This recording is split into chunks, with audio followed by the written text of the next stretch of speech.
Jadi kemarin kita udah lupakan yang kalian dari ikan babur, sekarang kita fokus buat besok aja, Bang.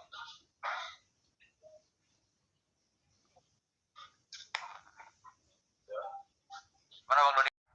Terus soal striker naturalisasi kemarin lawan PSPS dia jadi sorotan karena kurang memberikan ancaman untuk lawan. Apakah dia mungkin bakal dapat kesempatan lagi atau seperti apa, Coach? Untuk Gozali juga satu lagi, gimana sih kondisi mental pemain setelah kalah dari PSPS itu?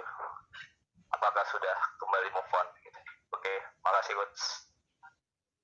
Oke, kalau masalah besok pemain yang diturunkan yang cedera,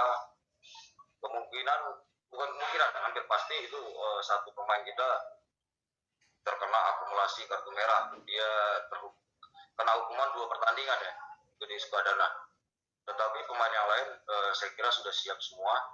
Dan juga masalah pemain naturalisasi, kita lihat perkembangan hari ini kita latihan sampai nanti kita umumkan siapa yang line up.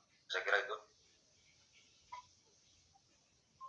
Sama lah kurang lebih berkaca dari pengalaman kemarin yang kita lawan Pekanbaru di Riau.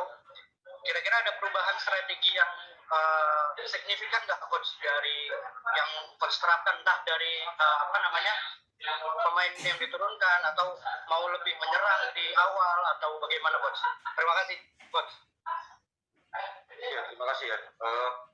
Kalau masalah taktikal, kita selama selesai dari lawan PSPS, artinya kita juga harus bersiap untuk melawan Sriwijaya. Artinya taktikal itu pasti berbeda setiap kita dalam pertandingan gitu. Dan kita tahu Sriwijaya itu mempunyai kualitas pemain yang bagus. Jadi taktikalnya mungkin sedikit berbeda dengan ketika kita lawan PSPS. Tetapi kalau masalah pemain yang akan diturunkan starter, itu pasti ada perubahan, tetapi tidak signifikan.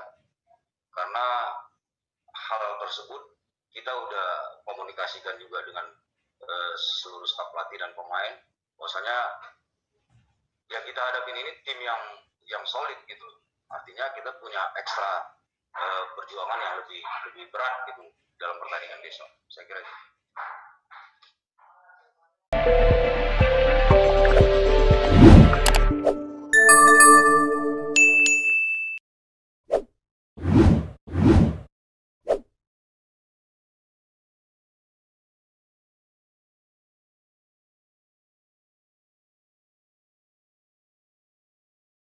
Hai pemirsa Sri Popo TV, jangan lupa komen, like, dan subscribe, serta tonton terus berita-berita terupdate lainnya ya.